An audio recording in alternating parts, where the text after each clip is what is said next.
qoraalka sidaan u qoro waxa marka maxay loogu arkaa wax xun oo ceeb ah oon afka la soo marin karinin xubinta dumarka ama tan ragga waayay bulshada ceeb uga tahay bal taas baan haddaad idi weydiiyo bal adinku iga jawaaba caqligiina saaxiibada caawo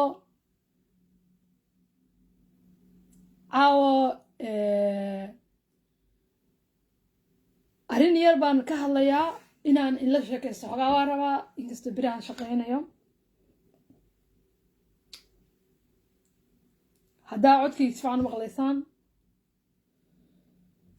dad badan oo Soomaaliyeed oo waxaa jirta dhaqanka inta badan ka hadla dhaqanka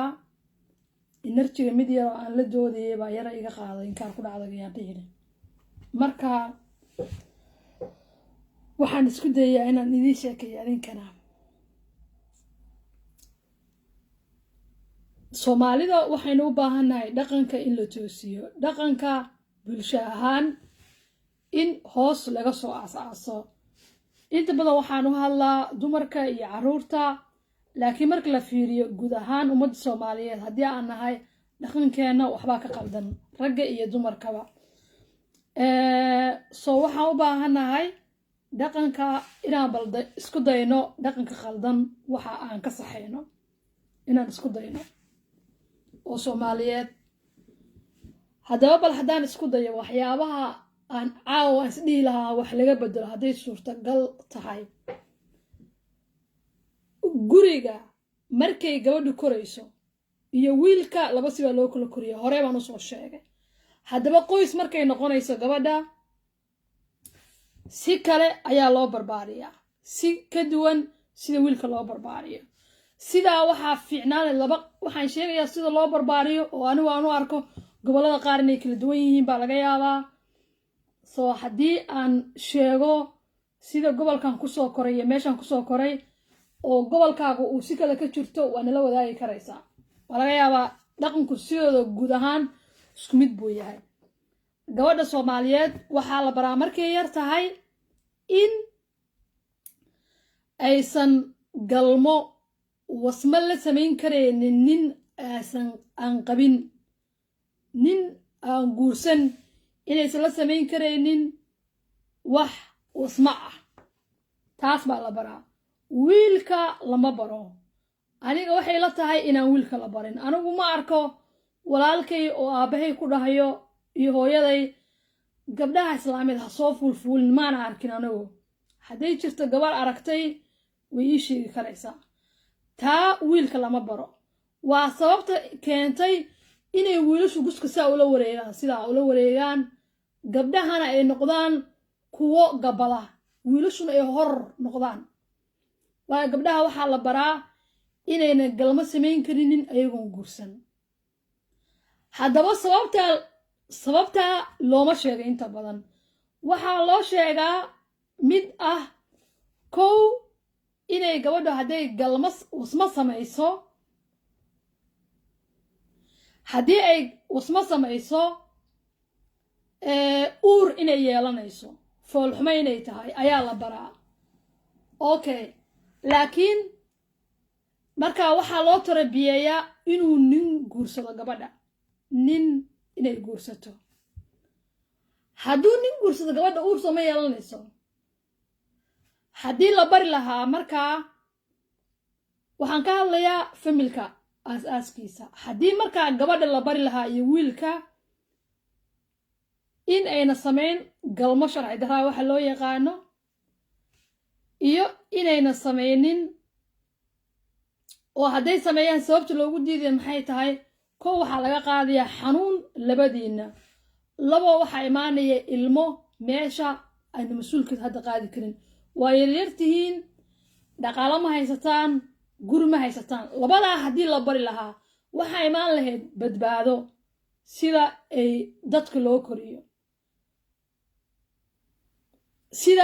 loo koriyo markaa badbaado ayaa dhinaca ka imaan lahayd haddaba waxaan dhihi lahaa dhinaca markaa waxaa fiican waxbaa inaga qaldan dhinaca inaa wax laga bedelo bay aniga ila tahay gabdhaha dhageysanaya dhaqanka markaa qaldan ayaa waxaan sameynay waan iska dhaxalnay jiilba jiil ayuu ka dhaxlay reerba reer ayuu ka dhaxlay guriba guri ayuu ka dhaxlay oo ah gabadha in la baro inay sugto guurkaasna uu noqdo inay guursato nin lacag leh inay guursato okay maxaa ninka lacagta loo guursanaysaa waxaa la yiri waa sida uu mas-uulkaaga noqdo taana waxay ahayd qalad labaad oo gabdhaha laga galay waxay ahayd in la baro gabadhu inay shaqaysato wiilkuna inay shaqaysto markaa in reerku ay midoobaan soo qaladka labaad oo gabdhaha laga galay waxaa weeye in lagu yiri waxaad noqotaan kuwo suga nin idinka haysta kabacdina guri ina geysta kabacdina wasmo in la sameeya kabacdina caruur aa u dhashaan kabacdina markuu ku noco ku tuuro saas baa loo baray so waxaa ka qurux badnaan lahayd si kale in gabdhaha wax loo baro ayaa aniga igala qurux badnaan lahayd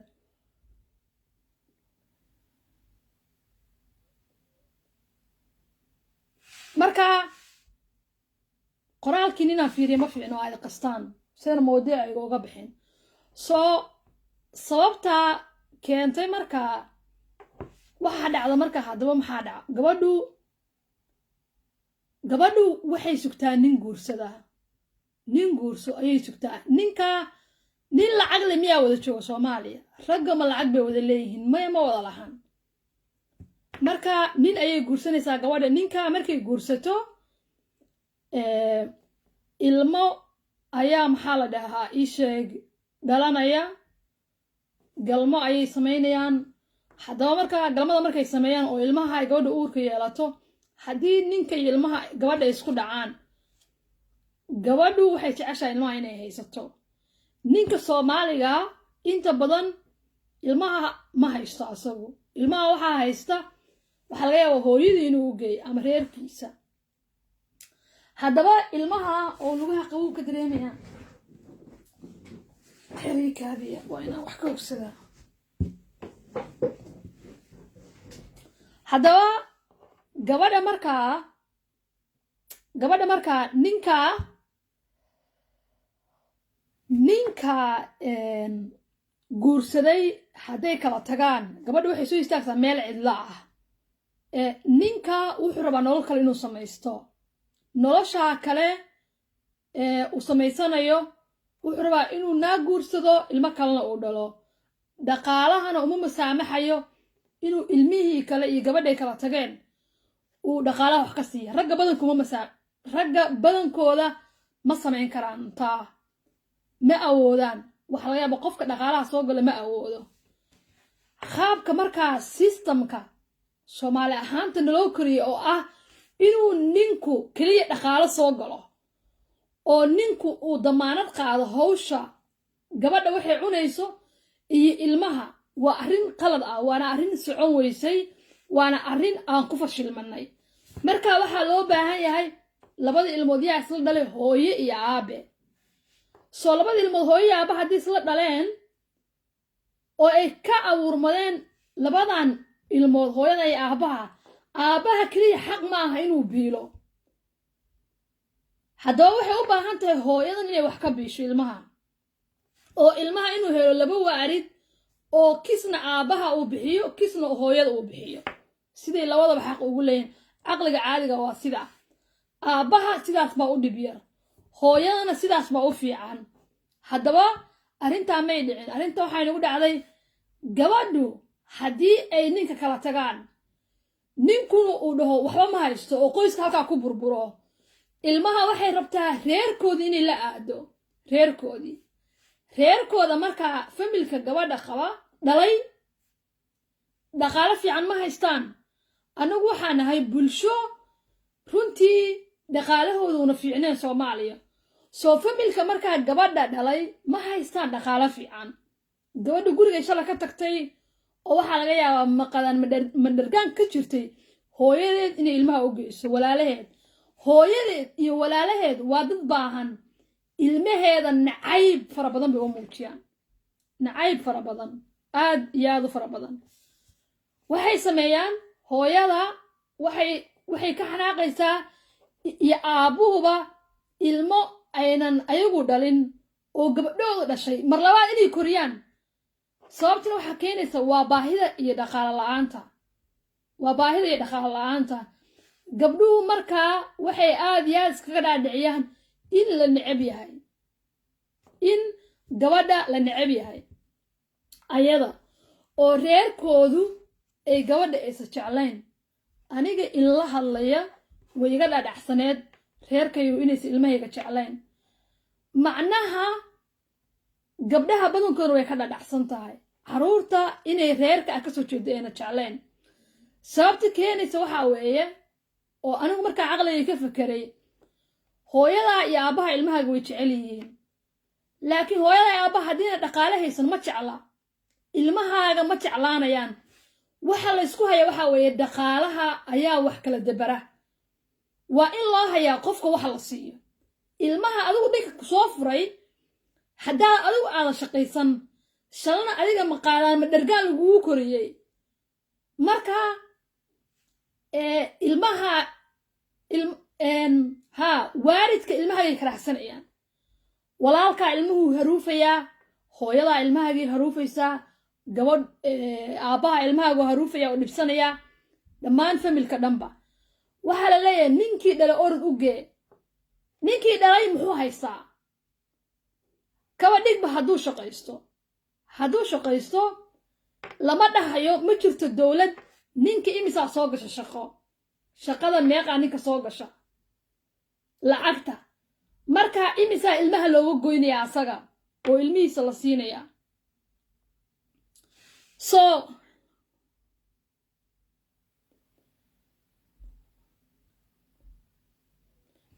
aad ya axmed aad baan ku salaamayaa axmed cusmaan aad baan ku salaamayaa aad baan kugu taaganahay aad baan ushaas ku salaamayaa qof aan aad u jeclahay aad u qiimeeya ayaa tahay runtii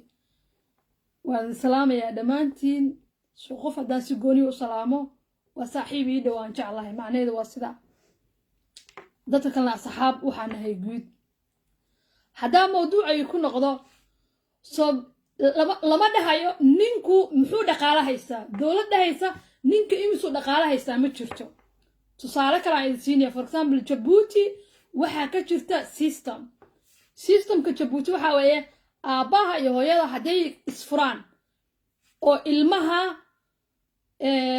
ilmaha markaa hooyadu inta badan hooyada haysa aabbaha markaa lacagta mushaarka uu qaato dowladda 3/2 waa sidaan igu maqaalaa 3/2 ilmihiisa hadday 4 ama 5 yihiin ayaa la siinaya mushaarkiisii haddaba dowladdu systemka waa system dhinac ka raran waayo ninkan ilmaha iyo gabadha hadday kala tagaan wuxuu u baahan yahay xaas kale inuu yeesho wuxuu u baahan yahay nolol inuu samaysto wuxuu u baahan yahay wehel wuxuu u baahan yahay saksi qof uu la sameeyo marka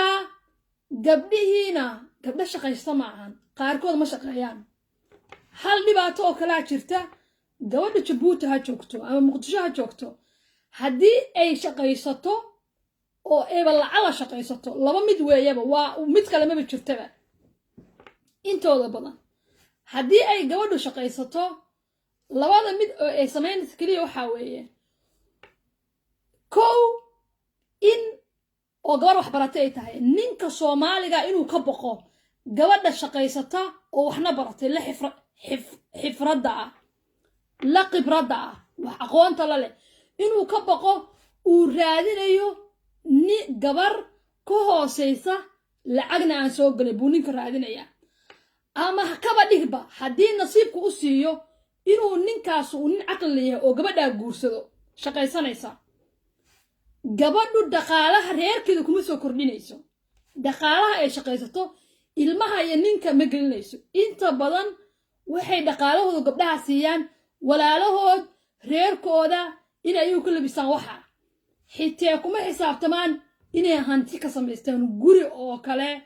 wax fiican ay ku samaystaan waxa ku keenana waxa way waa systemka gabdhaha loo koriyo doqonnimo aba loo koriyay aad buu wuxuu yahay systemka waa in la bedelaa waxa laga yaabaa gabar hadda shaqo haysata oo dhaqaale haysata haddii ay nin isqabaan guri ma haysato haddii ninka kala tagaan markaa ayay guri raadinaysaa asigu guriga ninka gaday guriga la degan yahay way yaryihiin gabdhaha hantida leh oo guryaha leh aad bay u yaryihiin ama waxay dhahaysaa guriga anigana maa ii gadid waxay baratay gabadha Soomaaliyeed in ayadu wax la siiyo laakiin ninkeeda ma doonayso inay wax wadaagaan wadaaga waxa la dhaho lama barin waayo waxa lagu yiri asaga mas'uulka ah ninkuna wuxuu rabaa gabar uu adoon u ahaata oo ayada doonaya na xaga u baxda labada qof markaa oo Soomaaliga waa laba qof oo aad u kala fog oo doqoma asiga u dhaqmayaan dhaqanka systemka guriga ayaan sheegaya waa laba qof oo aad u kala fog hadda ila fahmaysaan haddaba haddaan idinkugu celiyo kow guriga wuxuu ka soo bilowday gabadha sida loo korinayay baan idiin sheegay gabadha waxaa lagu korinayaa inay sugto nin lacag leh ninka lacagta leh markaa kama fakaraysa ilmaheedii hooyooyinka maxaa ku dhaca marka haddii la furo waxaa ku dhaca inay reerkeeda cudud u qaado siciid aad baan ku salaam walaalmaa inay reerkeedii cudud u qaado walaalaheed iyo ehelkeeda waxay cudud ugu qaadaysana waxa weeye mas'uuliyadda ayada ay lahayd bay gabtay ilmaha siilka ka soo baxada mas'uulka ah waa in la baraa gabadha iyo wiilkaba hadday intay iswasaan ilma dhalaan ayaga mas'uulka ah meesha laga barayo aabaha mas'uulka ah ragga badankooda ninka iyo orgiga waxba isma dhaamaan xagga aqliga waxba isma dhaamaan waxaan u baahanahay markaa in gabdhaha loo koriyo waayo mas'uuliyadda gabdhaha dareema ilmaha inay mas'uul yihiin gabdhaha dareemaya ragga iga raala ahaada aragtidayda waa sida anigu haddaan indhayn ku fiiriyo labka waxa loo yaqaano mas'uuliyadda ilmaha ma dareensana caddaynna weeyataa xayawaanka keliya ee dareensan inuu wuxuu dhalo mas'uul ka yahay kow waa shimbiraha way anigu waxaan aaminsanahay xayawaan ka mid inaan nahay idinku waa laga yaabaa magac kalena oo taqaanaa shimbiruhu waxay sameeyaan intaynan iswasin ka hor ayay waxay dhisaan buulka markay dhisaan waxay og yihiin waayo shimbiruhu wasmadooda ay iswasaan inay ilma dhali doonaan ukun ilma inay dhali doonaan marka bilaadanka way ka caqli badan yihiin noolaha xayawaanka ugu caqliga badan waa shimbiraha soo waxay sameynayaan buulkaasay dhisayaan markay dhisaan kabacdi bay iskoraan markay iskoraan ilmaha ayay dhalayaan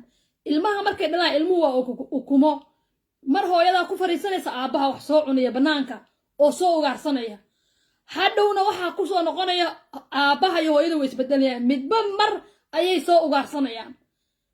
ilmaha inta ay yar yihiinna marba mid baa ku fariisanaya mid gooni ugu fariisanaya ma lahan hadhow ilmaha ayay cunto afka ugu gurayaan labadoodaba ilmaha markaa dhaqso ayay u korayaan waa system cajiib ah oo aad u caqli badan meesha ninka Soomaaliga inuu kacsado u yaqaan laakiin uu wax waso orgi waxba ma dhaamo kuma fakarayo wasmadaada waxay waa wax noolaa calool bay hadhow galaysaa way bararaysaa caloosha ilmaha yeelanaysaa maxaa ilmaha ku samaynaysaa qaabka uma dhisna aabaha qaabka uma dhisna hooyada naftirkeeda okay waxa lagu yiri uur baa yeelanaysaa wacal buu noqonayaa dhinac fool xun baa laga tusay laakiin lagama tusin haddaa wasma samaysaan uur baad yeelanaysaa ilmaha haddada mas'uul ka noqon ilmaha dhalin hadhana waa in la dhaho haddii la dhihi lahaa wasmada ayaa wuxuun laga dhigay wasmadu way fiican tahay anigaa idiin sheegaya maantay wasmada waad iswasi karaysaan laakiin waa inaad ogaataan kunsinka bas bay leedahay maxaa ka imaanaya markii liswasi ka bacdi ilmaha yaa mas-uuliyaddooda qaadaya before intiina iswasin waa inaad ka wada hadashaan hadduu ilma dhasho maxaynu ka samaynaynaa markaas uusan ilma ka dhal waliba anugu gabdhaha aad baan arrintaa ugu dhiilaa nimanku waxaa idin leeyahay ninku orgiga rida uu boodayo orgigu wuxuu sameeyaa riyo badan buu iska koraa wanku waa sidaas oo kale ribu wuxuu iska koraa lax libaaxa fiiri wuxuu iska korayaa neef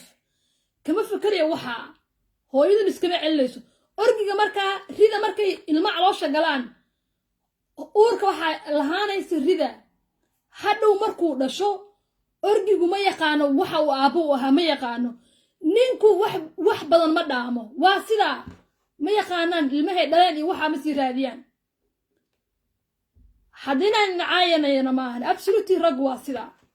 haweenka markaa waxaa loo okay ragga marka waxaan u baahannahay anugu waxaan isku arkaa ragga inaan ka caqli badannahay haddaan dumar nahay marka waa inaan barnaa system aan dhahnaa maalin nin baa wuxuu lahaa wuxuubu ku doodayay gabadha walaashay haddaan muddis la soconno waa inay ixasuusisaa oo igu dhahdaa haya aboowe si aan u xasuusto walaashayneeda oonan iska fuulinba fideogu waan hayaa nin baa kula doodayay nin soo qabtay maalin dhexdaasa marka waxa weeye rag Soomaaliyeed okay tusaalaha waxay arkaysaa nin baa ilmo dhalay aabbo ah ma dhalan ninku laakiin aabbo u yahay ilmaha haweenka dhala soo ilmaha aabbo u yahay ayaa waxaa lagu leeyahay hebel faaraxow aabaad u tahay waa islaantada waa loo sheegayaa wuu ilowsan yahay caqliyan waa doqon waa iska doqon ninku ma hayna nimanka caynaya ma qaar bay iska xanaaqayaan waxaan waa doqomo absolute waa sameeysan imisa jeer baa maalintii lagu dhahaa ilmahaagi weeye hooyooyin haddaan nahay maxaan sameynaa cunuga markaa naaska u dhigayno waxaan dhahnaa aabbaha fiiri wuu ku fiirinayaa aabadhe yaa bara hooyadaa barta aabadhe fiiri hoo qabo dareen uu intuu ku qabto uu soo qabto uu dhaho ii dhiib iyo farxadda amale waaba iska orgi iska socsocdo ninku absolute wallaahi waa sidaa haddaba maadaama annagu aan nahay kuwa noocaasa oo dhahaya fiiri qabo u sheegay inuu qofkaa noolo yahay u baahan inuu jacayl siiyo haweenka ay yihiin waa inaan sameynaa gabdhaha waa inaan la baraa ilma hadday dhalaan ayagaa mas-uul ka ah hooyadeed mas-uul ka maahan aabbaheedna mas-uul ka maahan waxay cunaya ilmaha ayadaa laga rabaa soo waa in la dhahaa wasmada intaada samayn ka hor ma shaqaysataa shaqo waa inaad samaysataa shaqo ma haysataa shaqo samayso guri samayso haddaa u bareertid haddii kale waa inaad kaniin isticmaashaa waa inaad isticmaashaa gondob waxa waa inaad isticmaashaa waa in gabdhaha la baraa waxaan ka daalnay waxaynu ognahay maalin walba ilmaha dhasha soo maaha wuu dhashaa sheekada ah waa laga daalay waa dembi iyo waa lagu cadaabayaa iyo waxa way socon kari waayeen haddii wax socon kari waayeen bulshaan nahay waxaa la rabaa wax socon karnaan socodsiino wadaadada way ka daaleen maalin walba waxaa layidhi galmada waa laisku cadaabaa dadka usmada ma daynayaan soo maaha ma daynayaan haa waa in marka la baraa dhinac kale la baraa oo la dhahaa usmadaada wixii ka soo baxay adaa mas-uulka ah gabadhii intay ogeen waxay cuqdad u qaadaysaa hooyadeedii aabaheed waay hooyadii aabaheed cuqdad ugu qaadayso waay aa walaalka u nibcaanaysid ilmahaaga adigaa dhalay adigaa la rabaa inaad cunto siisid adigaa la rabaa inaad korisid ninka keliya mas-uulka ma ahan ilmaha sheekadaa waa sheeko beena way socon weysay ragga ilmaha way iskaga tageen caddayn baan u haynaa indhaheenna sidii dharaartii bay caddahay soo laba ayaan haweenka kula dardaarmayaa ilmo badan idan dhali karen ha dhalanina waana inaad haysataan shaqo intiin ilmaha dhalin ka hor waa inaad haysataa guri marka hadduu ninku iska baxo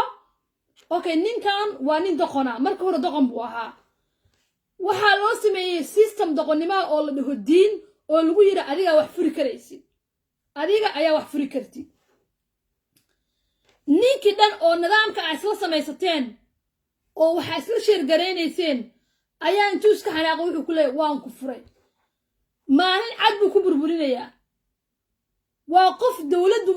madax laba qof oo madaxa ka hor hadduu iscasilo madaxweynihii uu dhaho anigu xafiiskii baan ka tegayaa dadku way yaabayaan waxa ragga Soomaaliya ay sameeyaan waxaas kala ka mid ah waa orgi caadi riklis ka doonanayaa naag buu arkayaa wuxuu ku leeyahay waan ku furay soo qof lagu tashan kara ma ahan gabdhaha adinku waxaad rabtaan qof aan nolosha la dhamaysataan laakiin nasiib dar rag saa ma ahan raggu sidaa ma ahan dareenka noocaasa majoritikooda male anaa run idii sheegaya marka maadaama aynan lahayn hadda waa inaa ogaataa midkoo waan u baahan tahay ninkii ilaa anagu daanyeero maartay uma galmoonayno waxaynu u baahana nimanka doqomada ah waa inaa ilmo yar dhalnaa nidaam iyo system waa inaan samaynaa marka nidaamka iyo systemka aan samaynayno waxa weeye in la dhaho dowladdii inaan anagu dowladdii galno baarlamaankii galno oo aan dhihi karayno aabbaha haddee la kala tago ilmaha hadduusan wax ka haynaynin waa inuu lacagtaa bixiyaa mar walba waa inuu lacag bixiyaa xilligiisa waa inuu wax ka hayaa ma dareensan inuu cunugiisu u baahan yahay inuu ma dareensan marka waa in lagu khasbo nidaamka qasbaya systemka waxaa samayn karaya haweenka soo waxaan ku samayn karaynaa ilmaheena markaan korinayno waa inaan wax ka bedelnaa gabdhaha sidii loo korinayo noloshooda waa inaan wax ka bedelnaa wiilashana waa inaan loo sheegaa ayaga naftirkooda sheegista mar walba waxaan leeyahay waa inaan wiilasha loo sheega waa inaan la dhahaa haddaa wasma samaysid waxa weeye ilmaha ka dhalanaya ilmahaasna adaa mas-uul ka ah ninka adiga iyo hooyada inaan la dhihin aabaha keli in la dhihin mas-uul baa ka tahay hooyada bal fiiri ilmahaaga aad dhashay bee hooyada iyo aabaha waxay ku leeyihin bac qafiif intaa ku qaadi ninka dhala u gee ma ninkaa wax dhalay bulshada inay wareersan tahay fiiri ma ninkaa wax dhalay mise gabadha adigaa wax dhalayba 9 bilood baa ku jirta calooshooda ku jiray waa koobigaaga qiyaas gabdhaha la kufsado argixisada kufsato xoog ku kufsato oo aan wasmada ku raaxaysan oo xoogga ilmaha looga dhalo uurku ku yeesha ilmaha wuxuu hayaa naxariis sababta ilmaha annagay waynala midoobeen waa qayb inaga mid ah waa koobigeenni markaa waxaynu haynaa jacayl marna lama dhihi kara gabadha bacmaduu intaa ku qaada or nin u gee ilmaha ma samaynayso mana samayn karto gabdho badan baa markaa sidaa cuqdad ku qaaday gabdhuhu dumarku aad iyo aad bay arrintaa uga cuqdadaysan yihiin haddaba marka waxay qaladka annagaa iskale waa inaa aas-aaska la bedelaa guriga waa in la bedelaa waa in gabadhan sidaa loo koriyaa arrintaa in loo koriyo waayo tan kale oo dhaqaalaha gabadha shaqaysanaysa waxaan dhihi lahaa dadka madowga ah khaasatan dadka soomaaliyeed madowga kale baa iska dayno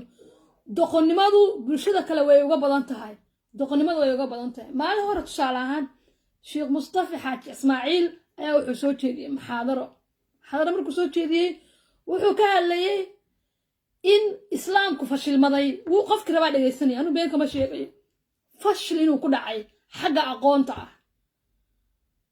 wuxuu yidhi islaamku way fashilmadeen jaamacadaha adduunka ugu sarreeya waxaa iskale dad yurubiyan iyo maraykan ah dadka adduunka uga aqoonta badan maanta adduunka kala wada wuxuu yidhi waa israa'iil waa runna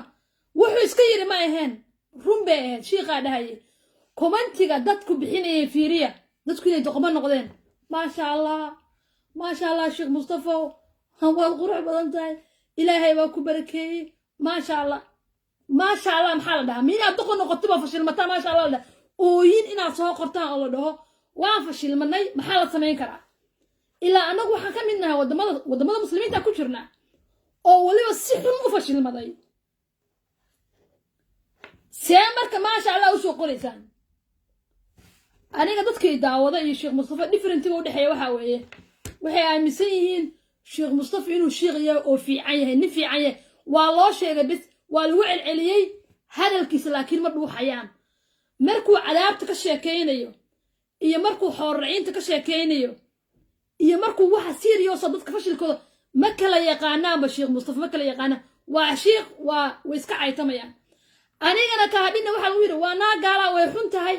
haddaan wax fiican ka sheekeeyo iyo haddaan wax xun ka sheekeeyaba hadda waxaan ka sheekeynaya wax bulshada dan ugu jirto oo aad u fiican oo dowladdu iyo dadku rabaan inay ka fikiraan waxay leeyihin gaashi miya way madax qaawanta caqligooda ayaa dhicisa dadka badankooda nasiib daraasaa inagu dhacday haddana waxaan rabaa inaan la hadlo waxaan isleeyahay xoogaa baa kasoo bixi doona waxaa inagu dhacay haa inaad arii qosol macaan waxaa inagu dhacay caqli xumaa dadka ku dhacday aad buu u fashilmay dadka caqligoodii anigana waxaa lagu dhahaa waa tii gaasha ahayd cuquba kugu dhacday waxaan sheegaya ma ka fekeraya war qofku wuxuu raba ha aaminsanaado shiiqa markuu wax fiican aniga ii sheegay anigu sheekh mustafa wadaadada aad baan u dhaliilaa haddana maalinta dhawatay 2 jeer baan ku celiyay 2 jeer baan dhageystay madaxaan u ruxay madaxa waxaan absolute run buu ka hadlay ummadda Soomaaliyeed wuxuu u sheegay run laakiin ummaddu la hadlay oo Afrikaanka oo ku amaasha Allah hadalka uu shiiqu sheegay ma fahmin ما فهم كوي جيسها كفديه مع ما يفهمين مرك وحا كدرنا الشيخ مصطفى مركو دميه ويل امد وان فشل مناي هدان مسلمين هاي waxaan maanta dunida ku soo kordhina male tusaale wuxuu soo qaatay Facebook ninka iskala waa nin yahuud u dhahay waa ninka ugu malyan dheersan saddex nin baa islaamka dhan oo dowladda ka lacag badan ama 4 nin buu dhahay waa runtiis exact wuxuu ku keenay wax cadeyna haddaba soo ma ahayn markuu muxaadarada dhameeyo in shiiq su'aal la weydiiyo la dhaho maxaa hadda la sameyn karaa xagee wax ka qabanaa maxaa u fashilmanay maxaa dhacnay lama weydiin waxa la weydiinay naagay nimanka sidii isku wasaan iyo maxaa dhacay waxaas la weydiinay 30 sano wixii aan soo maqlay baa dib loo weydiiyay asaga aqligoodii waxay saacadu uga wareegtay bes inay ka hadlaan sidee baa la isku daahiriyaa sidee bay gabadhu markuu uu ku dhaco maxaa la dhahaa siil gororka maalinta siil goror baa inii sheeg Soomaaliyeed siil gororka markuu ku dhaco hadda adigu san goror baa taqaanaa aqli ma liidin san goror bas baa taqaanaa sanka maxaa la wadaa uu gororaa san dhiig lama dhaho maxaa ka yimaada dhiig maxaa la dhahaa san goror siilkana dhiig baa ka yimaada siil goror waan dhiig karaynaa dhiigga siil ka socdo sax maahan Soomaali maxaa lagu dhahaa macduur af carabi marka waxaan idinku yiri siil goror soo si looga isku fikira 30 sano bay bulshada waxay ku hayaan siil gororku markuu dhaco lama tukan karo saasa la sameeynaya naagtaada ha wasin ninka lagu nimanka hore maxaan ku sheegay waa duqmo marka waa inay ku celinayaan dhahan hadii naagta siil goror ku dhaco lama wasayo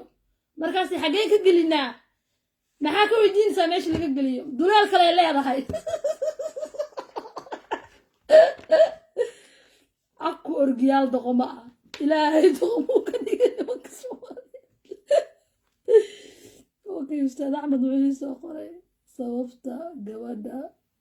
shaqaysa mursha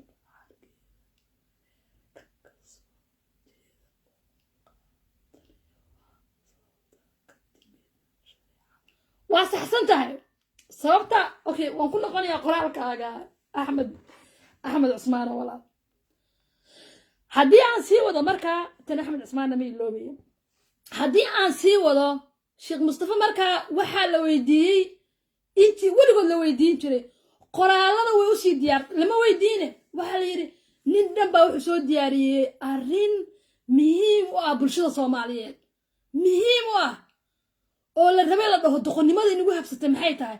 marka kuwana way cadaysanayeen kuwana sidii hore sameyn jireen waxay xafuujinayeen buskooda wuxuu sheegay dhub iyo dhaga midna uma ilahayn waxba uma ilahayn in yaro anigoo kala baa dhug iyo dhaga u lahayn bes markii dambe su'aalo diyaarsan baa waxa su'aalahaas la weydiiyay bahal baa wax ku darsaday bala waxaas la weydiiyay wiswiska ah war dadka Soomaaliyeed qofkii wax idin sheegaya diintu rabaha haysto midabku rabaha haysto oo wax aqli yihiin qaata tartiib qofku u dhuuxa wax inii sheegaya dhibaatada ma ina haysataa way ina haysataa ha qaata qofka midabkiisa iyo wuxuu aaminsan yahay fiirinina qofka xun markuu wuxuu inii sheegay warood nagala tagdhaa walaadadu markay idin sheegayaan waxa 40 sanadood 50 sanadood markay ku hayaan si dhiig dumar iskaga daahiriyaan maxaa laga faa'iidayaa bal sheeg maxay xigmad oo keeneen Facebook aan kula hadlay halka soo fadhiyo qoraalka qoraysaan nin baa intuu alifay uu keenay bulshada wuxuu soo kordhiyay waa nin yahuuda ninka wax idin sheegay wuu naclada naclatullaahi cala yahuud naclatullah gobolka iyo YouTube-ka waxa iska nin yahuud baa iska leh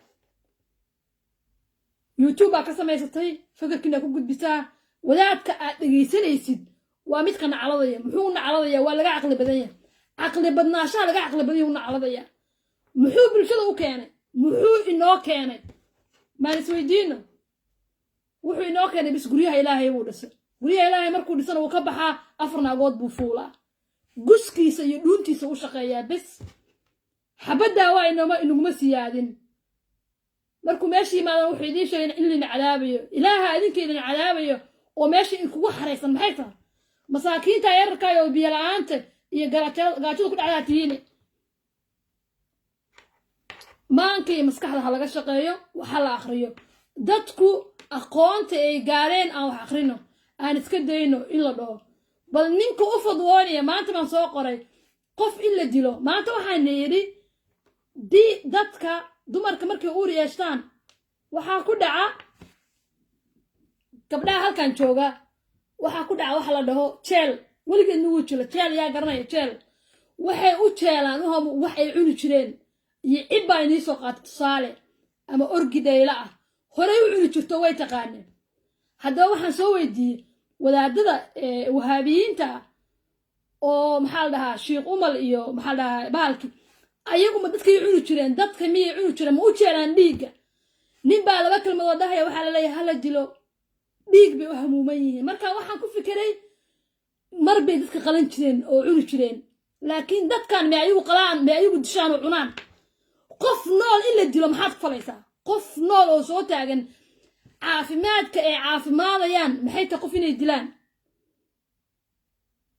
maxay tahay waxay ku caafimaadayaan waan yaabaa waxaasaan garan waaye war caqli keena Soomaaliyeed waxaan nimankan baas oo inoo hor fadhiya oo hal dilo uun kaliya caqli kala aan lahayn waxa iska daaya walaalayaal dadka waxbarta aqoon hal helo anyway waxaan noqonayaa Axmed Ismaan hadalkiisi gabdhaha waxa ugu wacan inay gabadhu markay lacag hesho ay u fakarto reerkeeda inay si shariicada ugu wacan shariicada carabta ka timid baa ugu wacan miska haysanina marka shariicada ma wax fiican bay keentay shariicada maya qodobka ma fiicna haddaan shariicada wax ka qaadanayna tusaalahaan qodobka waynu ku fashilmanay in gabadhu dhaqaale hadduu soo galo ee reerkeeda siiso kuna fakarto ninka ayaa mas'uul iga ah qof nool oo weyn mas'uul lagama noqon karo waxaa mas'uul laga noqdaa ilmaha yarka ah labada qof way midoobeen waxay u midoobeen inay iswasaan ilmana inay iska dhalaan inay isu heshtaan jacayl inay siiyaan laabta isu gashaan waa intaa waxa la isku guursaday qof meeshan qof mas'uul ka ama jirto مسؤول قوني أو مسؤول وقع إنه أنتو كسيو دركا كسكتيد داودا كسكتيد وسيستم قلدن وعرفت لك يعني سيستم كواحد إنه بهنا إنا بربرينه أو بحاكو بربرينه سيستم أود قيبسة سيدا الدولة دو قيبسة أود خويس كنوا إنه قيبسة وإن دقالها جوادو قيب كبحسان نمكن قيب كبحيا جوادو حفظ حلا يسام مركي المدرسة ها أبو نفتر كيف صحاسو باهية وأرجع يعني شغالين إنما كوعو باهية لدو عنو قاعد لويلك وكويريا سنكا غمارتا وحي الله شيء حتى هذا وحلا بهين عقد بحتي جلسة موجا سواء الله شغال ده الله فيري سيدو قصله وكجرنيا الله فيري معانا وحوينا لدها وحاسرق هذا الله شيء عقل كلامتشلو سواء معه باهي مركا الماء دلنا ينلشوا إن قرب سيا إن دبر كنور ريحان إن الواحد نوق قبطان إن عنق تصنو إن ناصح دينا عربتان قيب مركا اللسان إن نعاوية وين أمبرنا وإن أنا وحبرنا براها خويا ذوي خويا وحوية حبر ماي حبر وهب يبر ماشي ما هندا خبرات باكو جرتا dadka aan doqomada wax kala bedelay hab iyo barway waa laba eer isku dhufo habar waka ana waxaan ay ku wax barayay goormaha magaca habar loo isticmaalay gabadha waa markay wax dhasho yee baraysa miskiinkii marna ninkeeda ahaa marna kee caanaha siinaysa naaska iyo gabadhiiba bay wax baraysaa habka nolosha baraysaa aabaha inuu ilmihiisa xasuusnaado uuna iloobin haddaa beri kala tagtid biil bay ilmaha kaa rabaan haddaan kala tagno maxaan sameynaa caawa haddaan iswasno cunug baa dhalanaya imsi waa inay gabdhaha waxaa la yimaadaan soo waxaynu u baahanaa dowladda inaan qayb ka noqono si aan u sameyno sharciyaasha iyo waxa taa waan isla fahanay soo maaha soo waxa fashilmaday waa inaan ka gudubnaa wadaadada iyo waxay la yimaadeen way fashilmadeen systemka uu socon waaye anigu waxaan sheegayaa la tijaabinayaa xaq waan ahay muwaadinad baan caqlina waa leeyahay waxaan sheegayna waa run wax beena dee ma baahan waa qofka caawidaya waa been waxa waa gabadhee mid kala jirta oo hadina irmi aqan aad buu hadalkiigu badan yahay ninka afrikaanka ah hadalka inay ka booda laga yaaba laakiin haddaan ku celiyo waxbuu taraya ninka afrikaanka ah Soomaaliga ah aad iyo aad wuxuu uga cararaa gabadha shaqaysata gabadha mushaarkiisa kala leh ayuu ka cararaa ma jecel inuu guursado ama gabadha aqliga leh waxay rag isku sheekayaan naag aqli badan reerkeeda ku burburisaa bal naag doqon hadduu guursado maxay soo siyaadinaysaa doqon maxay soo siyaadinaysaa malwaha waxa tan asaa u qaadi markaad ugu siisid hadhowna marka ka dhameysana dhawaan ka dhameystaa saa u dhigo lugaha saarta ilaahay aqliga ka qaad naareer maxaa qofka aqliga la gabadha aqliga la reerkeeda dhistaa ilma fiican bay soo saaraysaa adag ilmeeda kubadda la ciyaaraysaa adiga wuxuu ku sheegaysaa orgi baa tahay inaa aqliga ka shaqeyso oo ilmaha aad ay loobin dhaqaaleeda waa inay hal kamid ah u baahan waxa inay dhaqaalaha reerka geliso gabdhahana ku aanaytaa waa inay dhaqaalahooda reerka geliyaan soo waligeed way jirtaa seebeen idhaysaa been ma ahan gabayada ku jirtaa waxaa jirtay qiso yar baan ka sheekeynaya gabar la dhaho gabdhaha gabiya oo gabayga ninka iskaga celin kara gabdhaha shaqaysta gabdhaha fariidada anigoo kala aniga hadda Facebook halka rag iga fiirsadaan aad bay iga baqaan way adagtay inay shukaansadaan been ma sheegayo wallahi ma shukaansadaan meeshaan jooga wuxuu ii maleeyaa inaan guskiyo qoran ka goyn doono wuxuu rabaa gabar uu iskaga dhiga ninnimadu ma taqaana waa doqonnimo ninnimadu waa doqonnimo ma aha ninku waa inuu ku fikiraa bil aadan nin baa inuu dhuhu rabaa aniga masuulka waxaasaa la barintiisu yaqaana maxaa wax wada qabsanaa ninka fahmaya uun baa ila hadli karaya aniga way kaa baqayaan absolutely way ka baqaan gabadha caqliga leh way ka baqaan ninka Soomaaliyeed nimanka gabyaasha fiiri waxaa jirtay gabar la dhaho Basra Qawaaje qofkii yaqaan baa yaqaana waxay sameyn jirtay geeraarada ayay waxay ka tirin jirtay golka fuulka waxa la yiraahdo ayay taqaanay golka fuulka ciyaarta in qof gabay meesha ka alifo oo hadli karayo marka waxay tiri gabadha hadda ka hor ayaa waxa la baxay niman ayaa la baxay habeenkii ayay rag la bixi jireen gabdhaha markay la baxeen subaxii bay islahaayeen guursada ma xasan walaal macaan hodanay markaas waxa lagu yiri oo ma taqaanaa naagta wadataan waa Basra Qawaaje baa lagu yiri ma garanaysaan waani waa hadda mid okay yaa magac dhawaa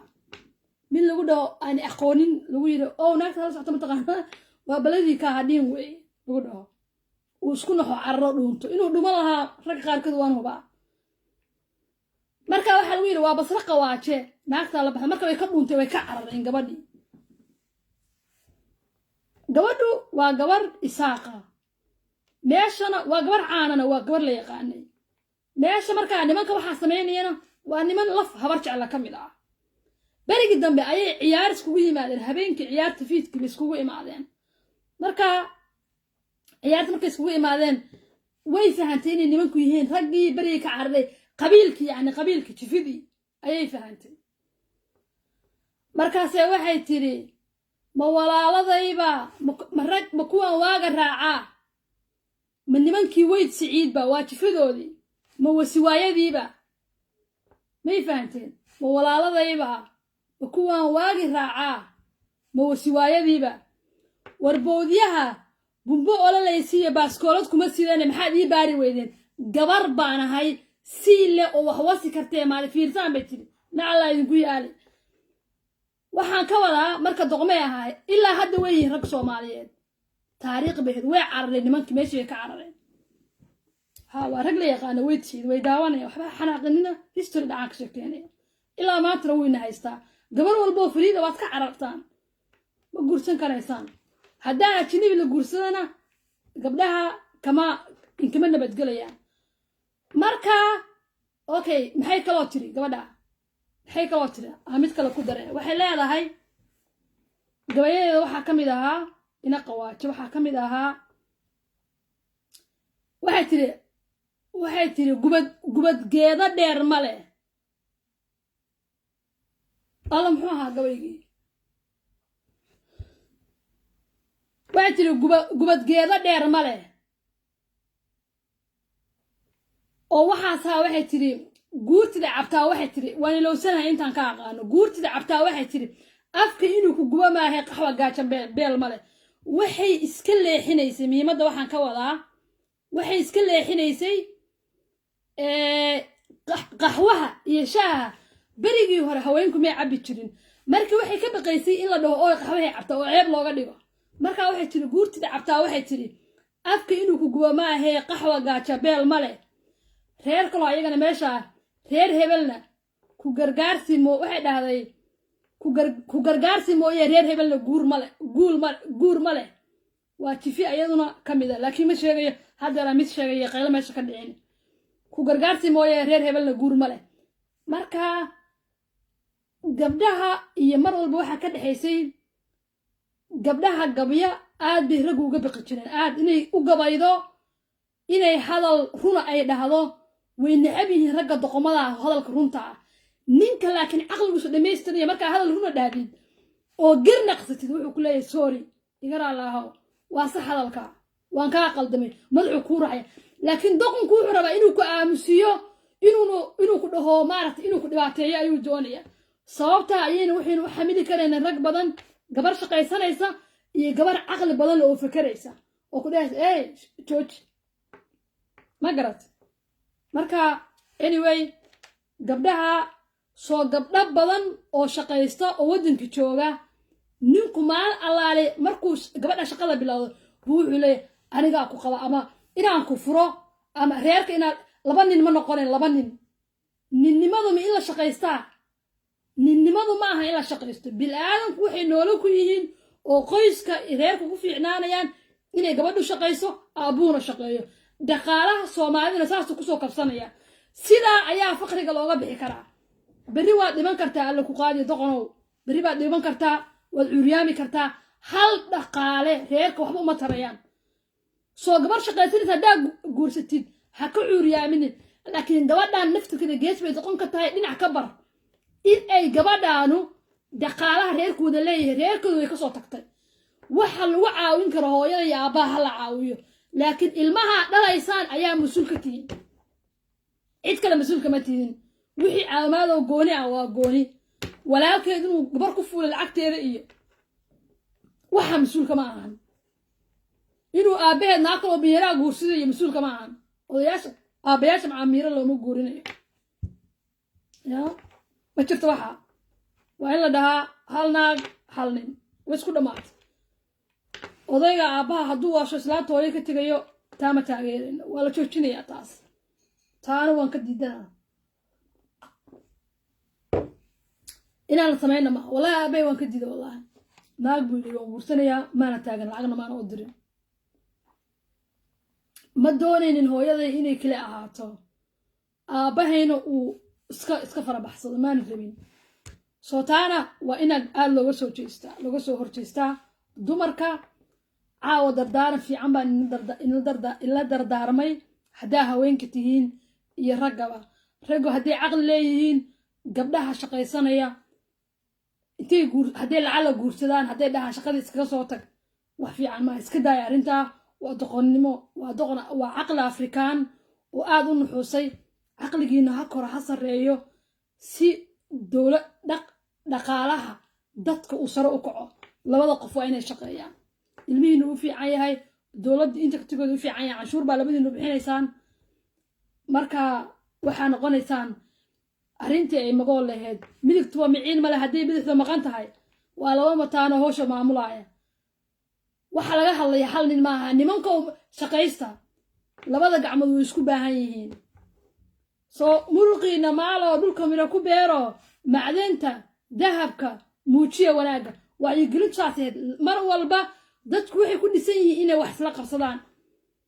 baarlamaanka puntland oo 65 nin ee fadhido hadda maanta maraan soo qor waxa lagu yiri 64 bay noqdeenoo mid baa gabar lagu bedelay laba gabdhood baa fadhiya caqli sideebu bulshada qayb ka mid ah caqligooda kaliya loo isticmaali karaa waxa loo baahan yahay labada dhinac inay wax ka imaadaan caqli hunguri wax ka weyn way jeexaan inta wax cuni kartina isla rabteen way soo marta ragow fashilkaasna way nagu dhacay xagga dowladnimada xagga dhaqaalaha xagga culumada haddii la heli lahaa xitaa gabdho diinta yaqaana fikar ka duwan baa la heli lahaa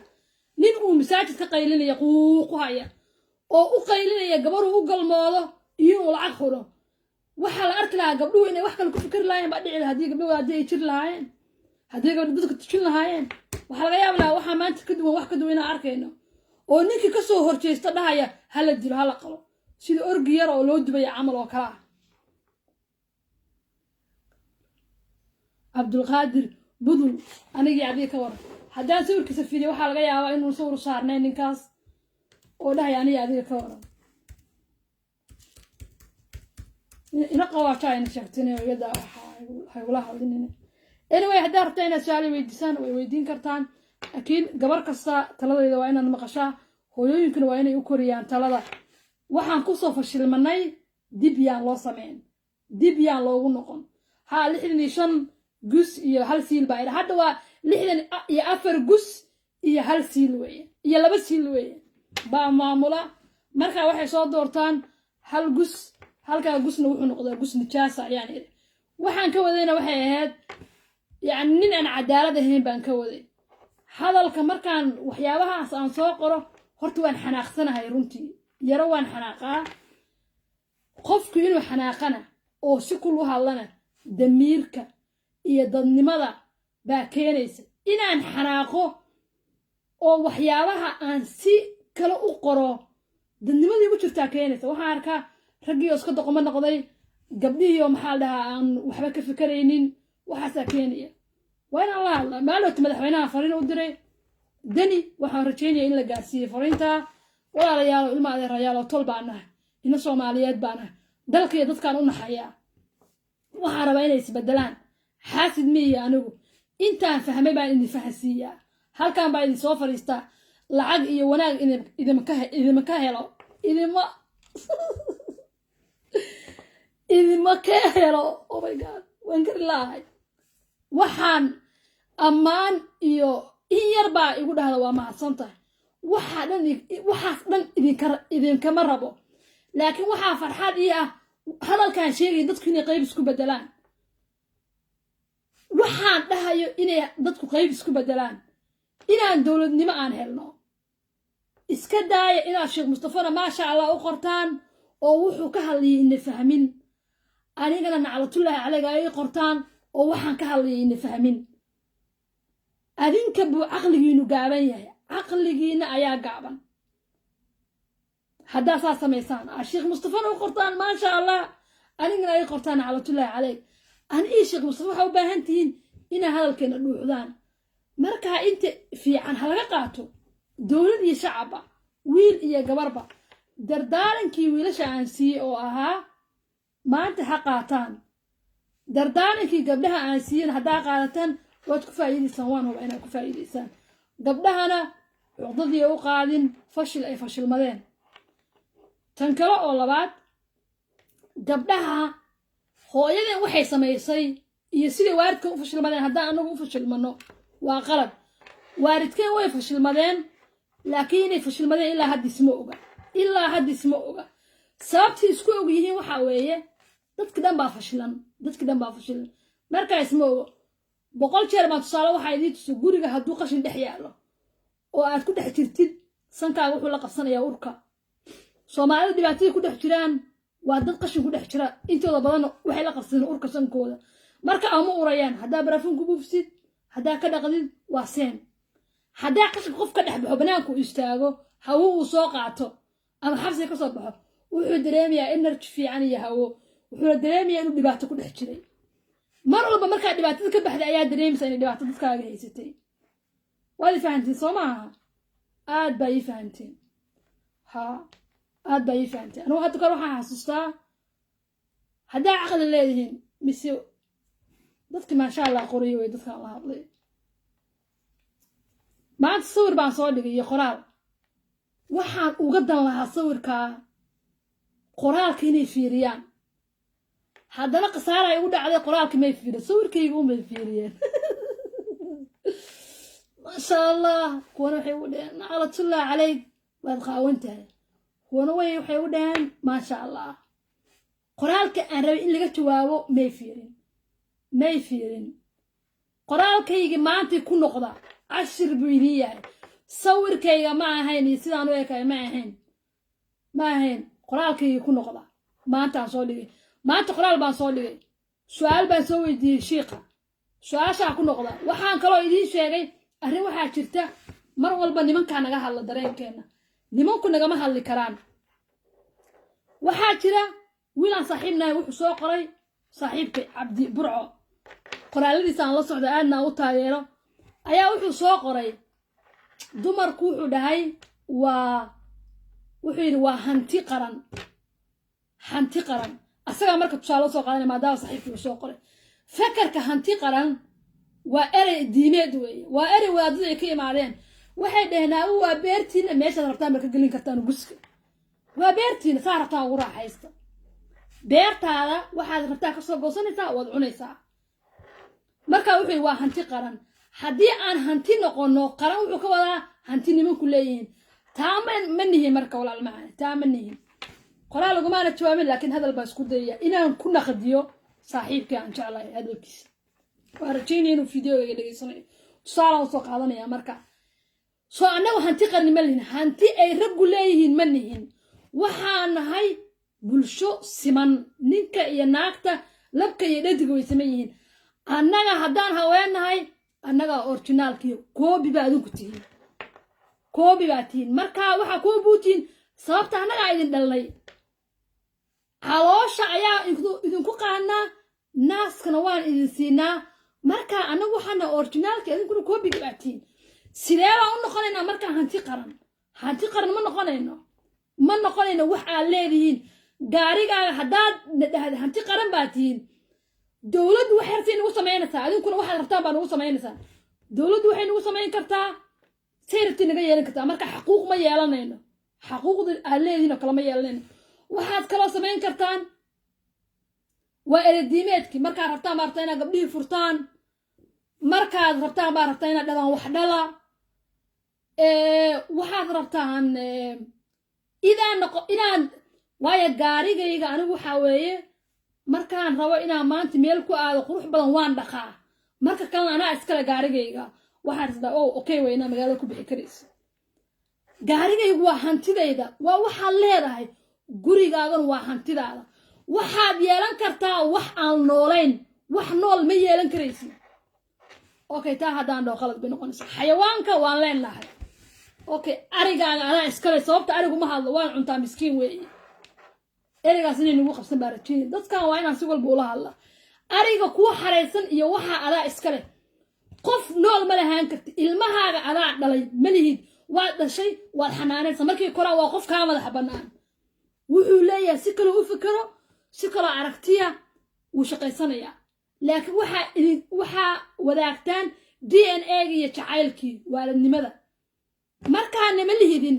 ereyga lahaanshaha oo wadaadada ay sameeyeen hanaga saara haddaan haweennahay maaha inaan qaadano ma ahan totalba inaan qaadano inaan dhahno wayna leeyihiin raggu ma ahan may fahantay warkayga hanti qaran baana faan ma ahan waa durniin waa dulinimo waa quursi beerta raggu falayeen baanahay ma ahan raggu way noo baahan yihiin oo way markay noqoto xagga galmada waan is wasnaa annaguna intay noo baahan yihiin laba jibaarkeed baa u baahannahay soo waa inaa fahantaa ragga bis baa inoo baahan maya in nala shumiyo nala qabto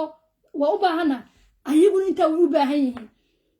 maxay nooga dhigayaan marka wax baaso oo loo baahnayn waa arrinta aan uga hadlay meherka gabadha lahaansho halkaasu soo gelayaa ninku markuu waxaa leeyahay gabadha nin baa ku guursaday waad isguursateen baa ka qurux badan waad isguursateen labaa midowday qof lama guursan labaa midowday mid kalaa jirta oo nala dhaho gabadha waxaa la dhahaa ma madax bannaan tahay weligeen annagu waa madax bannaanaan doonaa weligeen oon madax bannaannahay yes haddaan nin midowno maahan inaana madax bannaanayn macnaheedu waxa weeye madax bannaani waa inaad xorriyadda lagaa qaatay waa in lagula wareegay dowladda soomaaliya waxay madax bannaanaatay dalka soomaaliya 1960kii ayay madax bannaanaatay xorriyadu waa af carabi marka waa iska deelinaa soo madax bannaani baa la dhaha soo ma madax bannaanta haddii lagu dhaho haddii lagu qabo maca waxa dhada yes waa madax bannaani qofna adoono ma yihi adigoo waxaad dhimaatay adduunka xor ah uurka hooyadaaba ka soo baxday qofna kuma haysa maanta gumaysi dunida gumaysi maskaxiyana jiro gumaysi caadi aan ognahay ma jiro soo wayna hadda haweenahay raggeenu inama dhihi karaan ma madax banaanta in la dhaho ninka kelmadda laguma dhaho hadduu uu naag isqamaan lama dhaho ma madax banaanta annaga maxaana loo leeyahay waaye waxay ka imaanaysaa erediimeedka ahaa waa lagu leeyahay beer baa tahay markaa beer ma nihin gaarina ma nihin noola ayaa nahay waxaan nahay abuurihii kuwa dadku ka soo askumeen kuwa wax dhalay kuwa dadka maaragta ayagu tarbiyeeya macallinkii barihii baa nahay soo waa inaan ka dagaalanaa taasna haweenku qodobkaas baan siinayaa raggana waa uga digayaa inayna taayna dhihin haddaynu iskursano waan midowne haddii aan kala tagnana waan kala tagnay midowga ayaa meesha ka baxay naa kale ayaa dooni kartaa nin kale ayaa doonan kara aniguna tan kaloo ninku inuu ku fakaro taana waa inaan ka dagaalanaa oo ninku hadduu asagu gabar guursado ma burburayo guurkii ma burburayo gabadha laakiin adigu haddaa nin guursatid kale wuu burburayaa guurka maxaa guurku ku xiray asagu ninka markuu wax guursado waay uu qoysku u burburayn sabab miis weydiiseen taana waxaa u baahan inaan isweydiino haddii lama fahmaysaan adinka naftirkiinaa wareersan ilama fahmaysaan markaa midka ayaan ka dhiganaynaa dooda inama uma galayna hadda caawo waan ka boojinayaa laakiin cashir baa inii jiray ka yara fakara waxay sababta u dhaxayso sababta waxay u dhaxaysaa markii lagaa adkaado wixii lagugu khasbo waad qaadataa labada dhinac waa inuu guurka wuxuu burburay maalinta ninka hadduu ka baxo guurkan laba qof baa midowday hadduu nin ka baxo wuu burburay haddii gabadhu ka baxdana seem waa inay noqotaa labaa midowday meesha hal qof meeshiis wax ka socda male taana waa inay haweenku ila fahantaan waa rajeynaya inaad doqonnimada kasoo baxdaan oo aan isla fahna halkaa nimanku xornimadu iyo inay xaqa u dagaalantid barya ma ahan arrinta aan iska dayno haddii aan haweenahay ragga inaan ku dhahno gabdhihiini baa nahay hooyooyinkii baa nahay walaalihii baa nahay maa xaqana siisaan maa nooduma waxaan iska dayno no waxa ma ahan war waan kula sinahay sida reer mudugan ula hadlaynaa iyo reer waqooyiga xaq barya ma ahan gorgortan qofka kuu diida noloshaada barya iyo lagama gorgortamo nolol baan rabnaa nolol see ku helaysaa inaad shaqaysatid waa nolol dhaqaalaa ku soo gelaysa gaari baad iibsanaysaa dhar fiican baa iibsanaysaa inaad madax tahay oo baarlamaan ku jirtid oo lagu sabciyana waa sharaf iyo waa inaan u dagaalanaa madaxweynayaasha markii loo heesay calanka loo lulay maxaad dareentaan horta maxaad dareentaan waxay dareemaan anaa idiin sheegay dareenkooda ayaguma sheegayaan kaarqawooyinka farxad bay dareemaan farxad waan heesayaay weligaa ninku jecel makuu soo diray hees ama makuu heesta kabanka yaqaana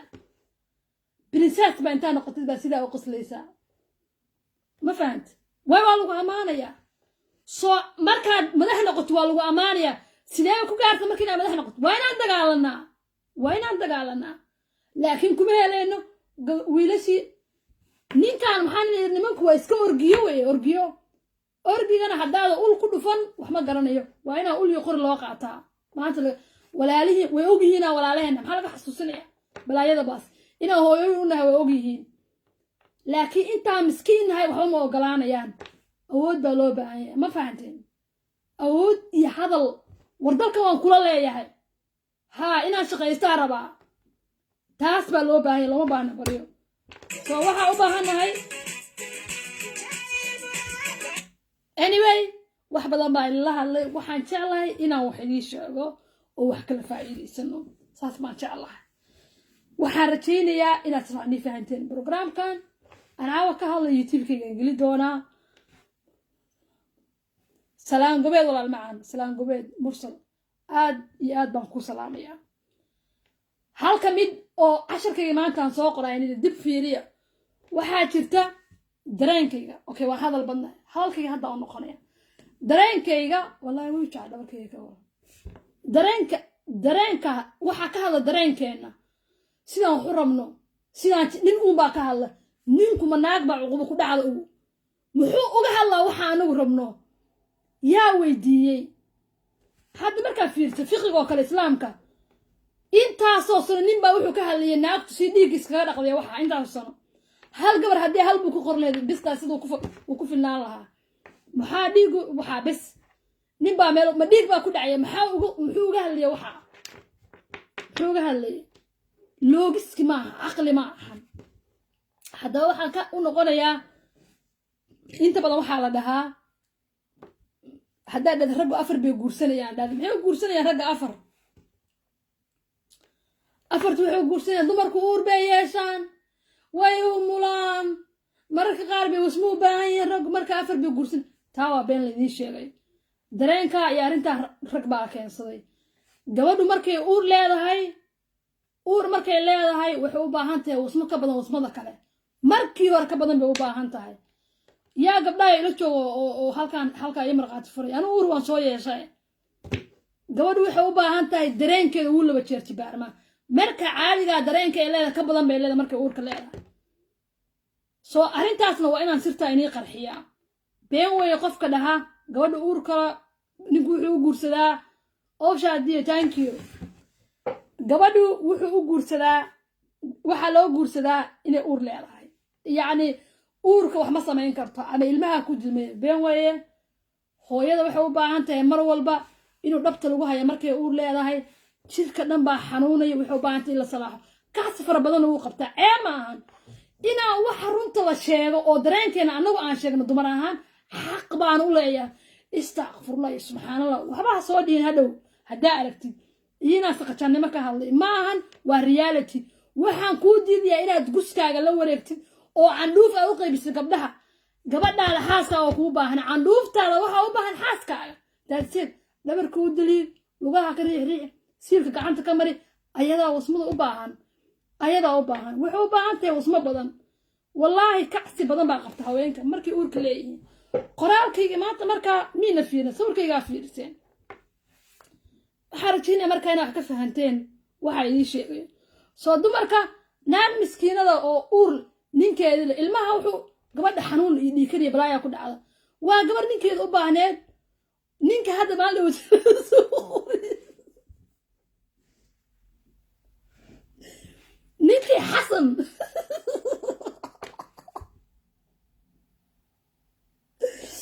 ninkii xasan lahaa naagtayda oo uur le waa iga tagtay ninka leeyaad qoodhii xerada ka jag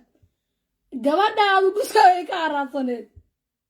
gabadhaadu ayadoo kuu baahan bay kaa tagtay waad ilowday inay ku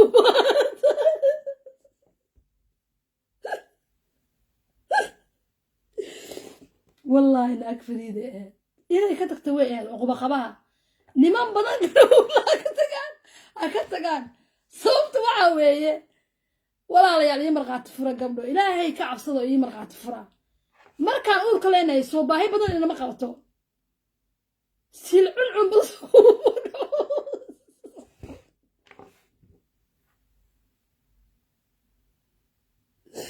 waxaan ku qoslayaa runsheeg waa ceeb sheeg waxaan nacaya inaan waxaan qariyo runsheeg waxaa la yidhi waa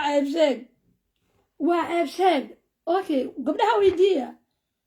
wallaahi waxaad u baahan tahay adoo xanuunsan maanta ninka inuu laabta kaaga jiro inuu ku salaaxo inuu ku naxariisto inuu maxaa la dhahaa maanta dhinkula joogo 20 cidiyood qofle baa kugu dhex beermaya waaba wax halisaba waa dhiman kartaa miskiinto waa iska dhiman karaysaa waa dangerous inaad uur yeelatid xaalad sahlan ma ahan haddaba uurkaa u bareeraysid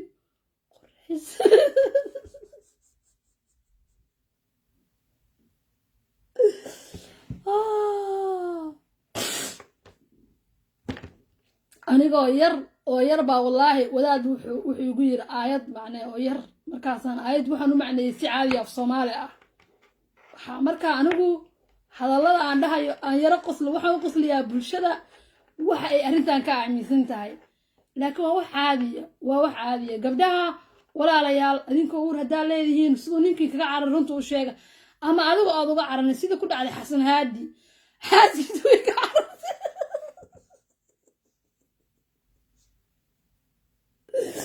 halkaas sorry waxaa ka bixiya oo balajeys raala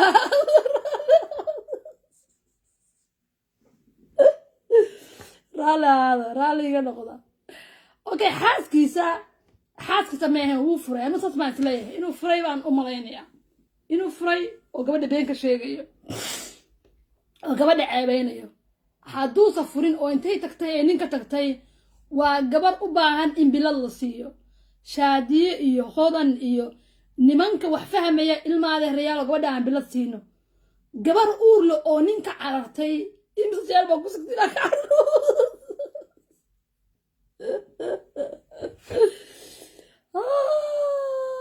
قصة البيرة قصة البيرة اوكي مركا anyway قبلها تاو حويه قصة كي وحا كرا هذا قبلها مركا ورك ليين رجو إنده قولي الله يشو هذا قبل هذا كتكتيد اور بلده كوما بانا فشل باكو ودا عيني كله كادون نسا واي خلي ابو بسعين كرتنا دنبنا لو ما قريا قرا انا كدهاي